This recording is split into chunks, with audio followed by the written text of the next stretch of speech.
홈팀 가시와 레이솔은 포메이션은 3-4-3이며 카키타는 최전방에서 위치 선정 능력이 뛰어나며 페널티 박스 내에서 결정적인 슈팅 찬스를 자주 만들어내는 자원이며 고이즈미는 하프스페이스로 빠르게 침투하며 커싱과 패스 연계 모두 가능한 입체적인 움직임을 보여준다. 토시마는 중원에서 전개 속도를 끌어올리며 측면과 중앙 사이 공간으로 볼을 전환하는 능력이 뛰어난 자원이며 특히 전반 중반 이후 하프스페이스를 활용한 연계 구조가 안정되어 가고 있으며 상대 수비 간격을 벌리는 데 능하다.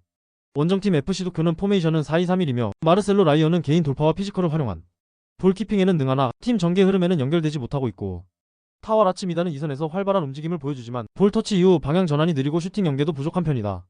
히가시는 경험이 풍부하지만 수비 전환 타이밍이 다소 늦어지며 팀 전체 압박 조직이 흔들리는 장면이 자주 연출된다. 무엇보다 FC 도쿄는 이번 시즌 수비 조직이 완전히 정비되지 않았으며 중앙과 측면 모두 공간 노출이 심각한 수준이다. 가시와는 하프스페이스를 활용한 전개 구조가 안정적으로 갖춰지고 있으며 반면 FC 도쿄는 수비 조직의 간격 유지와 커버 타이밍 모두에서 불안한 흐름이 반복되고 있고 이 경기는 수비 집중력과 공간 통제력의 차이로 인해 가시와가 확실히 우위를 점할 가능성이 높다. 홈팀 가와사키는 포메이션은 4-2-3-1이며 칸다는 좌측에서 볼 운반과 크로스를 담당하지만 압박 회피 능력에는 다소 기복이 있다. 마르시뉴는 1대1 돌파에서 우위를 보이지만 이타적인 움직임보다는 단독 돌파 의존도가 높고 와키자카는 중원에서 연결고리 역할을 수행하나 최근에는 압박을 받으면 수직 전개보다 횡 패스에 치중되는 흐름이 반복되고 있고 특히 사사키와 미우라 두 풀백의 공격 가담 이후 리커버리 타이밍이 늦어 측면 뒷공간이 빈번하게 노출되고 있다. 원정팀 가시마는 포메이션은 4-4-2이며 스즈키는 수비 뒷공간으로 빠져드는 타이밍과 문전 침투 집중력이 뛰어난 스트라이커다. 레오세아라는 측면에서 속도를 활용한 침투 루트에 강점을 보이며 최근 들어 오픈 플레이에서 득점 관여도가 높아지고 있다. 차브리치는 크로스 상황에서 문전 침투뿐 아니라 이선 연계까지 소화할 수 있는 입체적인 공격 전개를 이끌고 있다. 특히 좌우 측면 공격이 모두 활발하게 살아있으며 전진성과 템포를 유지하는 가시마의 전개 방식은 리커버리가 느린 팀에게 매우 위협적이다. 가와사키는 전체적인 전개 구조에 비해 수비 전환과 공간 방어가 느슨해 실점 가능성을 내포하고 있다. 반면 가시마는 측면 침투와 전방 압박을 기반으로 한 공격 설계가 명확하게 정비되어 있으며 이번 경기에서도 경기 템포가 빠르게 전개될수록 가시마가 가져갈 실익은 더욱 커질 가능성이 높다. 측면 약점이 노출된 경기에서 승부의 흐름은 결국 전술적 일관성으로 기운다. 홈팀 요코하마 FC는 포메이션은 3-4-3이며 사쿠라가와는 전방에서 피지컬을 활용한 버티기에 강점을 보이나 박스 안에서의 마무리 집중력은 떨어지는 편이다. 루키앙은 하프스페이스로 빠져들며 연계를 시도하지만 슈팅으로 연결되는 장면이 많지 않아 효율성에서는 아쉬움이 남는다. 코마이는 이선에서 활동량이 많고 전방 압박도 준수하나 전술적으로 특별한 변화를 만들어내기엔 다소 한계가 있다. 전반적으로 요코하마 FC는 공격 전개보다 수비 안정과 압박 구조 유지에 중점을 둔 전술 흐름을 유지하고 있다. 원정팀 요코하마 마리노스는 포메이션은 4-2-3-1이며 안데르손 로페즈는 박스 안 결정력은 뛰어나지만 최근 슈팅 시도 자체가 줄어든 모습이다. 얀 마테우스는 측면 돌파를 통해 공격 공간을 넓히지만 상대 수비가 밀집되면 효율이 급감하는 흐름이다. 아마노주는 전술적인 안정감을 더해주지만 속도를 끌어올리는 움직임에는 제약이 있다.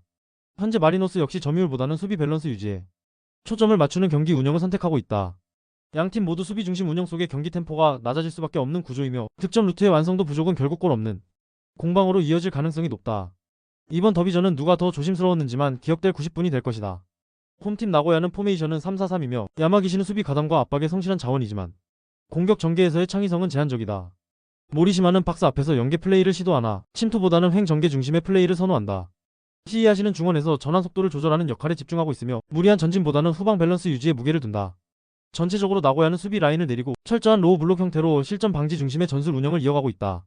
원정팀 도쿄베르디는 포메이션은 3-4-3이며 아라인은 활동량이 많지만 수비 뒷공간을 노리는 움직임보다는 전방 압박 시에 더 영향력을 보인다. 후쿠다는 좌우 측면 전개를 통해 공간 확보는 가능하지만 크로스 정확도와 결정적 연결은 다소 기복이 있다. 모리타는 빌드업 상황에서 안정적이지만 공격 속도를 끌어올리는 타이밍에는 보수적인 선택을 반복하고 있다. 도쿄베르디 역시 전체 수비 라인을 페널티 박스 근처까지 내리며 선수비 후역습 구조에 철저히 집중하는 경기 흐름을 보이고 있다. 양팀 모두 지지 않기 위한 전술에 집중하고 있으며 공격 전개보다 수비 블록 형성에 에너지를 더 투입하고 있다. 득점 루트도 전술적 과감함도 부재한 이 매치업은 결국 아무런 결론 없이 흘러가기만 하는 90분이 될 것이다.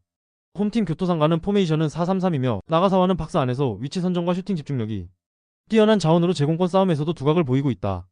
마르코 툴리오는 순간적인 침투 타이밍과 연계 플레이가 모두 뛰어나며 박스 앞 공간에서 슈팅 전환이 빠른 공격형 자원이다. 요네모토는 중원에서 탈압박 이후 공격 전환 시 키패스를 담당하며 상대 미드필더 사이 간격을 효과적으로 공략하는 능력이 있다. 전체적으로 교토는 중앙 돌파를 기반으로 전방 침투를 시도하는 전술을 잘 구사하며 중원 조합과 패스 타이밍이 점점 정교해지고 있다. 원정팀 니가타는 포메이션은 4-4-2이며 오쿠무라는 박스 앞 활동량은 많지만 수비와의 간격 조율에 미숙한 모습을 자주 노출하고 있다. 하세가와는 측면에서 폭을 넓히는 전개를 시도하지만 중앙과의 연계에서는 템포가 끊기는 장면이 자주 발생되고 있다. 미야모토는 전진성과 활동폭이 뛰어난 선수지만 수비 전환 시 리커버리 타이밍이 늦어 수비와 미드필더 라인 간격이 자주 벌어지는 문제점이 있다. 특히 경기 중 후반부로 갈수록 수비 미드필더 간 간격 유지가 무너지는 장면이 반복되며 실점 빌미가 자주 발생하는 전형적인 구조다. 니가타는 수비 조직과 중원 간격 유지에 큰 약점을 안고 있으며 이러한 구조적 허점은 교토의 전술 스타일과 정면으로 충돌한다. 중앙 돌파와 침투 타이밍이 맞아떨어지는 교토 입장에서는 효율적인 기회 창출이 가능하며 이번 경기는 교토가 공간을 파고들며 확실한 결과를 만들어낼 가능성이 높다. 홈팀 세레소 오사카는 포메이션은 4-2-3-1이며 라파엘 라타오는 제공권과 문전 움직임의 강점을 가진 자원이지만 최근 슈팅 정확도에서 아쉬움을 드러내고 있다. 티아고 안드라데는 측면 돌파보다는 중앙 쪽으로 좁혀들며 연계를 시도하지만 슈팅 전환까지 연결되는 빈도는 많지 않다. 빅토르 부에노는 볼 배급 능력은 준수하나 압박 강도 높은 상황에서는 볼 소유가 길어져 전개 속도를 늦추는 문제가 반복되고 있다. 전반적으로 팀 전체가 박스 앞에서의 창의성이 떨어지고 있으며 플래너 외의 루트는 명확하게 구성되지 않은 상태다. 원정팀 간바 오사카는 포메이션은 4-4-2이며 우사미 다카시는 경험을 바탕으로 한 위치 선정은 뛰어나지만 최근 박스 안에서의 위협적인 움직임은 줄어들고 있다. 미치타는 활동량은 많으나 측면에서의 전개가 단조롭고 크로스 정확도에서도 기복이 존재한다. 스즈키는 빠른 발을 활용한 침투는 가능하지만 빌드업 가담과 연계에서 두드러지는 모습은 부족하다. 간바 오사카 역시 세레소 오사카와 마찬가지로 플랜 B 전술이 준비되지 않았고 결정력 빈곤과 템포 저하가 동반된 흐름이다. 세레소 오사카와 간바 오사카 모두 공격 루트의 다양성이 부족하며 전방 마무리에서 답답한 모습이 반복되고 있다. 더비전 특성상 과감한 전진보다는 리스크 관리에 집중하는 심리도 강하게 작용할 것으로 보인다. 이 경기는 결국 허무한 공방 속에 득점 없이 90분이 흐를 가능성을 배제할 수 없는 매치업이다. 홈팀 비셀고베는 포메이션은 4-3-3이며 사사키는 박스안 결정력과 위치 선점 능력이 뛰어난 스트라이커로 이데구치와의 연계 타이밍이 날카롭다. 히로세는 이선에서 볼을 지켜내는 밸런스 플레이에 능하며 측면 전개 후 세컨드 볼 회수 능력도 우수한 편이다. 이데구치는 중앙에서 측면으로 비스듬히 침투하는 메잘라 타입의 움직임으로 공간을 창출하며 전방 공격수에게 결정적인 찬스를 제공하고 있다. 특히 이데구치의 침투 타이밍과 사사키의 골 결정력이 맞물리는 순간 비셀고베의 공격 전개는 매우 매끄럽고 위력적으로 작동한다. 원정팀 쇼나는 포메이션은 3-1-4-2이며 후쿠다는 중원에서 볼을 탈취하려는 움직임은 적극적이지만 1차 압박 이후 공간 커버가 불안하다. 스즈키는 전방에서 공을 지켜내는 플레이는 좋지만 마무리로 이어지는 장면은 제한적이며 전개 속도가 다소 느린 편이다. 히라오카는 수비 전환에선 준수한 모습을 보이지만 측면 공간과 하프 스페이스 커버 시 타이밍이 흔들리는 경우가 자주 발생한다. 전체적으로 쇼난의 3백 수비 구조는 중앙과 측면 간 간격 유지에 어려움을 겪고 있으며 공간 침투 대응 능력이 취약하다. 비셀고베는 전술적 완성도와 공간 침투 능력이 뛰어난 팀이며 쇼난은 이를 제어할 수 있는 수비 조직을 갖추지 못한 상황이다. 이 경기는 움직임 하나, 침투 하나가 결과를 만드는 전술적 구도에서 비셀고베가 앞설 가능성이 매우 높다.